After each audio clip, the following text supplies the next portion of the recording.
We're grounded, but we're on the road. We're off to the middle of nowhere. Woo! My brother Sacha and myself, the driver, just hit the road, and we're going to see if we can get as far as the WA border. Let's join us, and we'll see where this adventure takes us. This will be one epic road trip. Australia is huge, and the West Australian border is almost 1,300 kilometres from Adelaide. To get there, we'll need to cross the famous Nullarbor Plain, which is where we hope to find the middle of nowhere. Both my brother and I help run the family touring business, Bunnick Tours. Pre-COVID, we were 100% reliant on international borders being open. And to say that this past year has been a nightmare for us, our staff, our customers and the business is an absolute understatement. So for us, this trip is a chance to escape, to reset and to clear our head. It's a chance for us to have some quality brother time and discover some of Australia's most remote and beautiful landscapes. Our first stop is Port Augusta. 300 k's in and we've hit Port Augusta. Time for a double espresso from Kieran's Kitchen.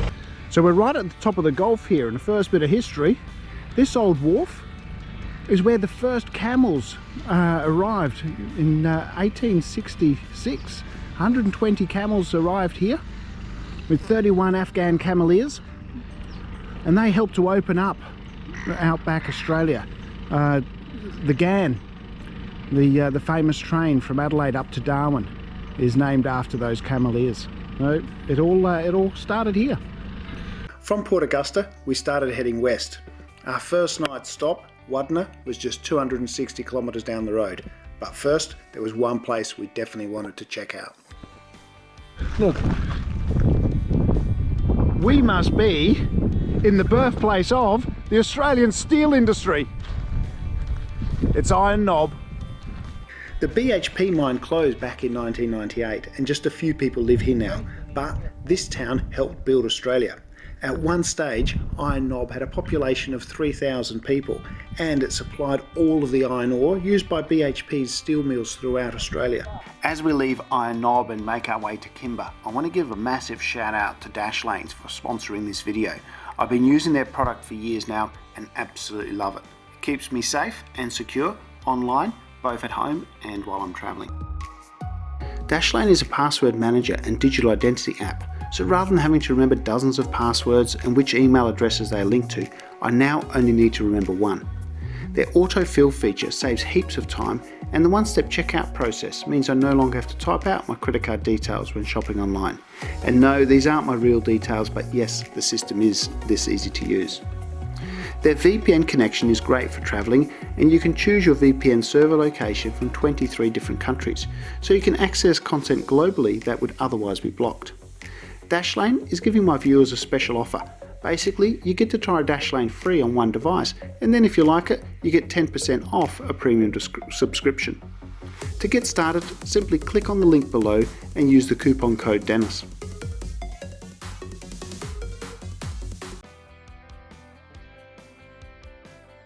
We've reached Kimber, and one of the really cool things out here, our first bit of silo art. Look at that, absolutely stunning. The sun has come out just in time. Kimber's big claim to fame though is it is geographically halfway across Australia on Highway 1. It also featured the very first big thing of this trip, the Big Gawler. At this stage, for our international viewers, I should explain rural Australians' weird fixation with big things. It seems that roadhouses and petrol stations around the country at some stage started building big things in order to attract passing trade and get them to stop and buy something. So you could literally do a tour of Australia and see all the big things, ranging from pineapples to bananas to crayfish, and here, the Big Gawler. Hey, this year I've seen both of them. You'd lead the most exciting life. Oh no. The next morning, we set off early with the aim of exploring the Gawler Ranges National Park. Our trip to the Gawler Ranges was all going so well until we hit this sign. It had rained pretty heavily overnight and it was too early in the trip to get bogged, so we turned around and headed for the coast. One of the advantages of this being a boys' trip is we didn't have our wives with us, telling us that we couldn't do things, had to keep moving. So every time we saw something that looked interesting, we stopped.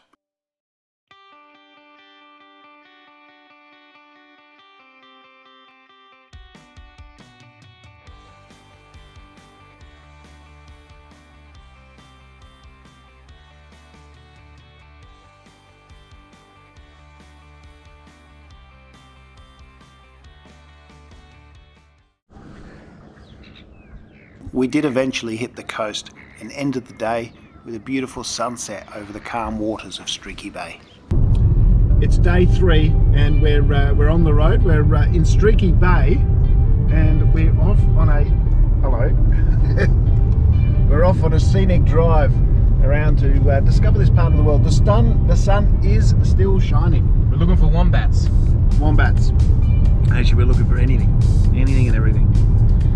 So far, it's actually been good. We're starting to relax. Work is disappearing into the distance, and the head is starting to clear. I even did some yoga this morning, which was actually really good.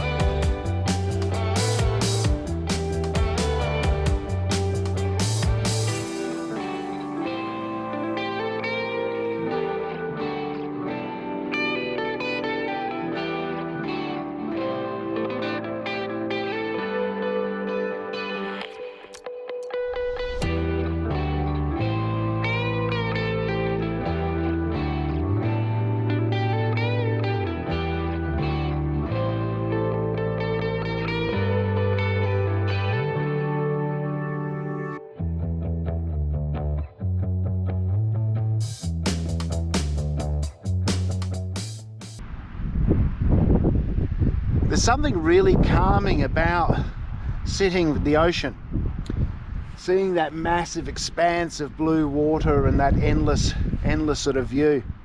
The energy that comes off the water, I just love. It's always been really important to me. It cleans the soul and it just clears the head. It's fantastic. That's what this trip is all about, really, for me. It's about taking time to just stop and appreciate everything that I've got. And what a beautiful world this is, despite all the shit that's happening in it.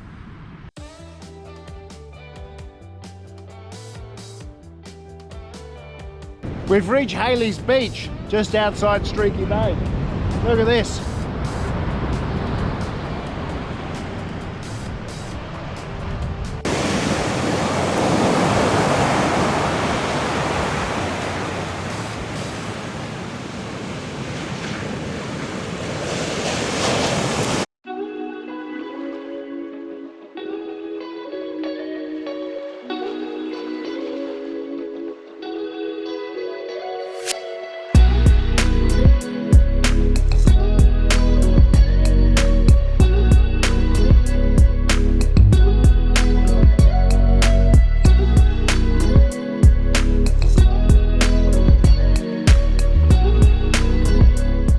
Those kangaroos hopping along beside us topped off one sensational day. At the start of day 4, 7:30 in the morning, we are heading west. It's the Mighty Nullarbor today. First stop is the bakery for a double espresso. Sacha's already made some friends. In fact, that's the husband of his first girlfriend when he was 12 years old. Turns out that she's living here now.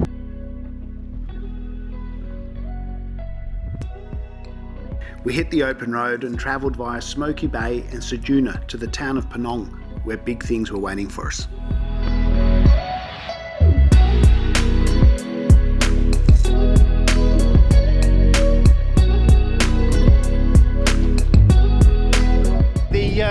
The middle of nowhere is getting closer and closer. Penong is the home of Australia's Windmill Museum and also our next big thing, which is Australia's biggest windmill. Obviously, this sign was made before they started putting up all those wind farms.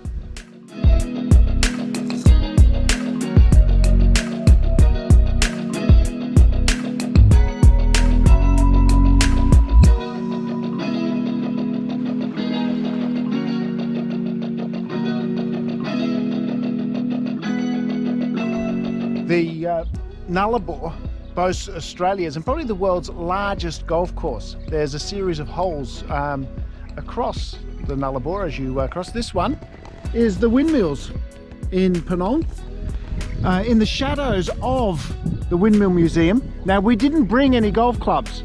However, my brother will now demonstrate what it would be like if we had. Well, look at that style. Look at that grace. All in one.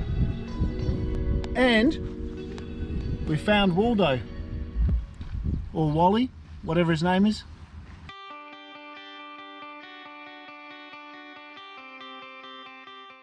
Our next stop was the historic port of Fowlers Bay. It was named by Matthew Flinders in 1802. However, the first Europeans to chart this area, the Dutch, came here 175 years earlier in 1627. Fowlers Bay became a vital supply port for the opening up of the west and the building of the telegraph line that connected Perth to the rest of the world. It's a beautiful spot and well worth a visit.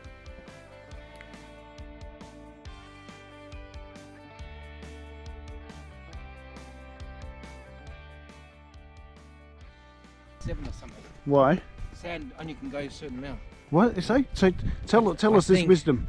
I think it's 37.7 degrees because sand can only go a certain thing. Yeah? Yeah.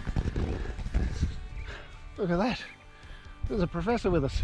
We've decided to climb a sand dune. I don't know if it's a good idea, but look at him powering up that mountain.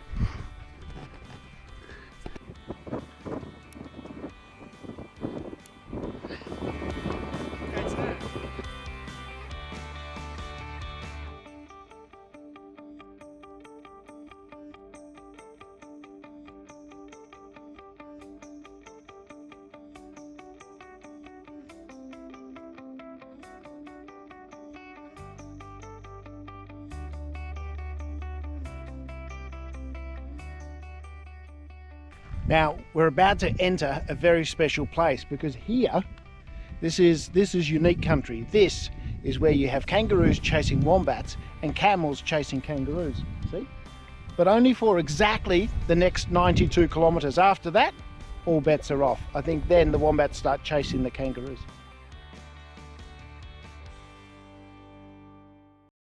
There was one more place I wanted to stop today, and that was the head of the Bight. I've been wanting to visit this place for years because between May and October, southern right whales call this place home, and you can see them right from the shore. They spend the summer months in Antarctica and come here to give birth in the comparatively warmer waters during winter. We weren't disappointed with about 5 whales just offshore. This was also our first chance to see the massive cliffs of the Bight close up. This is it. This sign, well, we assume that this sign marks the official start of the Nullarbor. Certainly within the last 2 k's, the landscape has changed. Look at that. Pretty much dead flat. There's nothing out here at all. Nullarbor is a Latin word that means no trees. It is a vast empty plain covering some 200,000 square kilometres across South and Western Australia.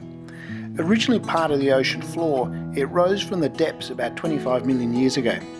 This satellite picture from NASA shows just how large and distinctive it is.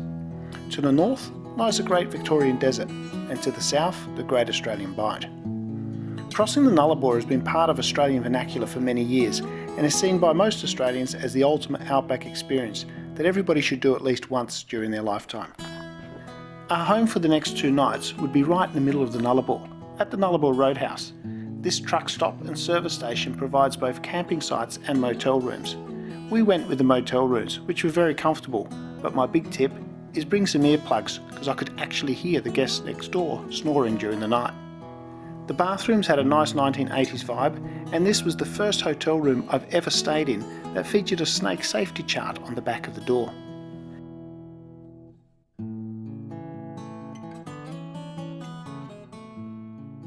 Once we had settled in, I went for a walk and checked out the Roadhouse hole of the Nullarbor golf course. This one's called Dingo's Den. It's a par 5, 538 metres, and it's nice. This one provides a little bit of history about Carol and Scobie Beattie, who actually started the Roadhouse business here, which is over there. Now, quite a nice hole. Beautiful under this late afternoon sky, look at that. As you can see, by now it was golden hour, and I was completely mesmerised by these massive, magnificent outback skies.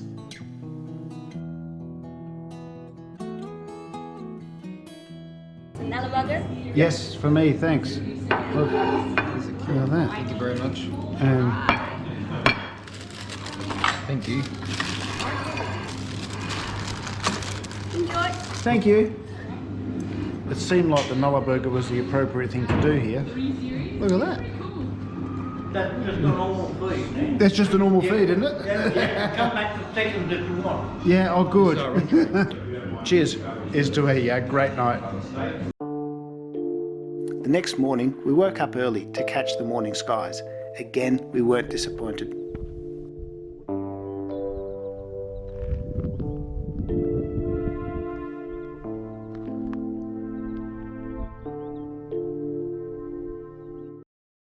I was also fascinated by the trucks, the road trains. These bits of machinery, absolutely incredible, and the Truckies do an amazing job in keeping this country moving. I was rapidly turning from an av geek into a truck geek.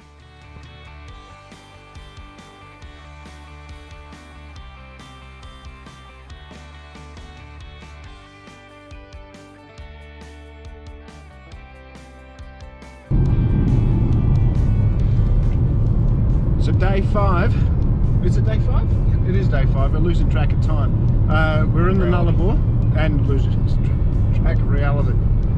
We are heading to the Western Australian border, which is about 185 clicks from where we are now, straight across the Nullarbor. Tell me about the rain. Oh yeah, we had rain last night. This place only gets about 8 inches of rain a year, and I reckon we probably had half an inch last night. Any wisdom you want to share with the group this morning? No, we're heading west. Go west.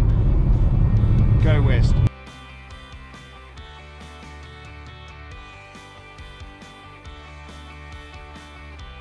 On the road to the WA border, we've just stopped at one of the lookouts. This is the Great Australian Bight.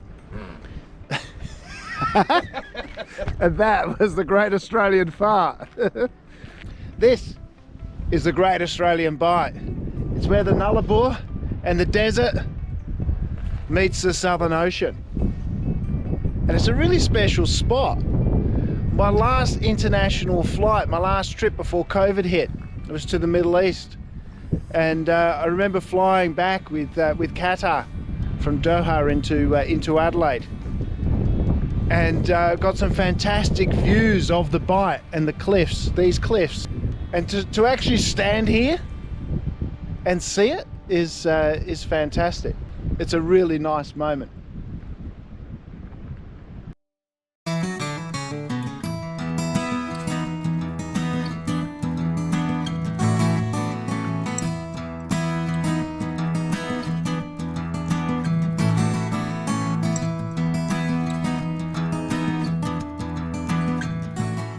The cliffs are not as high here.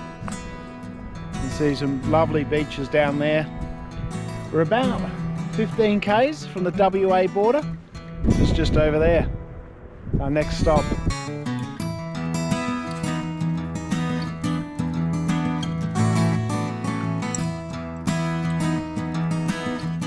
It's our next big thing, the big kangaroo.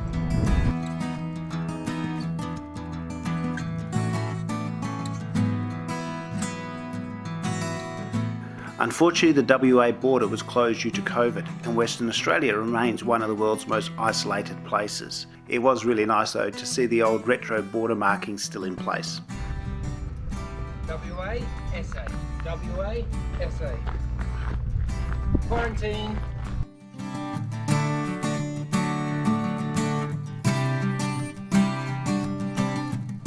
Rare time Dennis is driving. Yeah, look, finally I've been allowed to drive. We're heading east. And I'm driving. Only because he nagged. I nagged. But it feels very cool to be driving at the speed limit. Yes, we're definitely just at the speed limit, crossing the Nullarbor. While I'm driving, let me tell you about this road, the Eyre Highway. It runs for almost 1700 kilometres from Port Augusta in South Australia through to Norseman in Western Australia, and is the only sealed road connecting these two states. It was originally carved across the continent in 1941, exactly 100 years after the first European crossed the Nullarbor by land. That man was Edward John Eyre, who the road was named after. He was a British explorer and colonial administrator. The Eyre Peninsula is also named after him. For many years, the Eyre Highway remained a dirt road, with the final section only being sealed in 1976. When the last section was sealed, the road was realigned. This was to avoid sun glare and to move it closer to the coast so that it would be more tourist friendly. Because of that realignment, the original road, the old dirt track, actually still exists. So we weren't going to waste the opportunity and headed off the main road to check it out.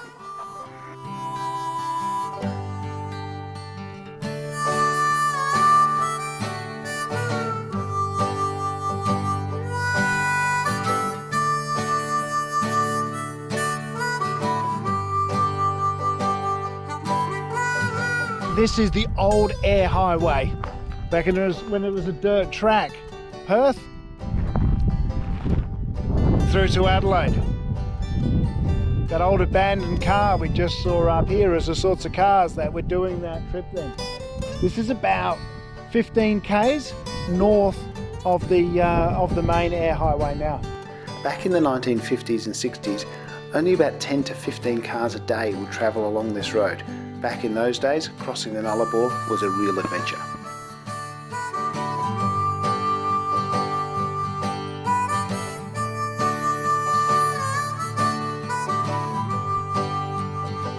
These are wombat warrens. They live underground and only come out. But I reckon that's a fresh one because you can see some prints.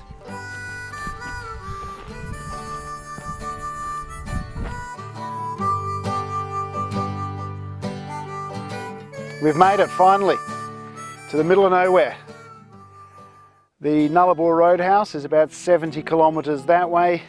The Great Australian Bight about 30 kilometres or so, no, probably more, 40 kilometres behind us. Perth is about, I don't know, over 1,500 kilometres away from us that way. And Maralinga, about 500 kilometres that way. Around us, nothing but desert. Absolutely nothing. So what this calls for is a drink. And we're going to propose a toast. A toast to the middle of nowhere, to taking time out. And to brothers. And to brothers. Cheers. Cheers. It's been a fantastic trip, it really has. That's so strong. Watching Sacha down Shivel's 18-year-old Chivas Regal for the first time is good too. So here's to an absolutely fantastic life. Go out there and enjoy it, people. Get on the road. Cheers. Travel around.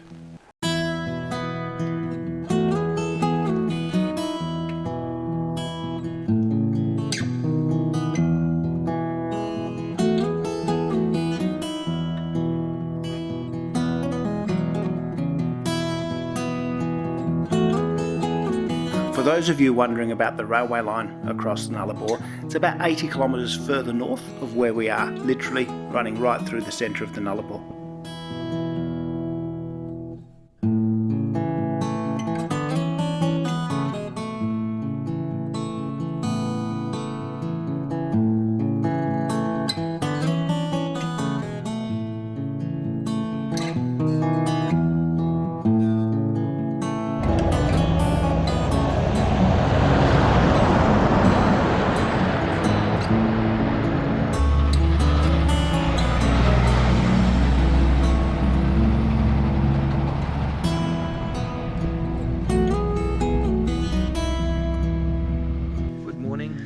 Morning. It's the next day after we filmed us having a toast in the middle of nowhere. We've gone for a drive out the back of the Nullarbor Roadhouse, and I think we've actually discovered some more truly in the middle of nowhere. This is more nowhere than nowhere. This is magnificent. So the sun's just come up.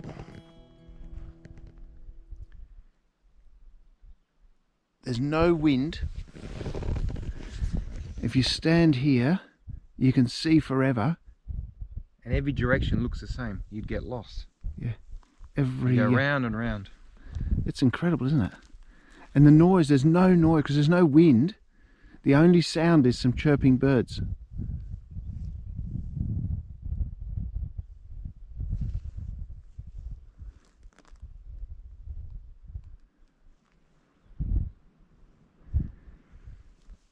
This is an absolutely... But it's cold, it's about 3 degrees. Sacha wants to go back to the car. Oh. When we woke up this morning, I reckon it was 1. Yeah, it's Very absolutely freezing. There's not a cloud in the sky. You run back to the car to get... yeah, this is where we see Sacha running through the outback. Thanks for watching. Thanks for joining my brother and I on this self-indulgent adventure to the middle of nowhere. It's been absolutely magnificent. It's a trip that I'll remember for a long, long time. Really, really cool.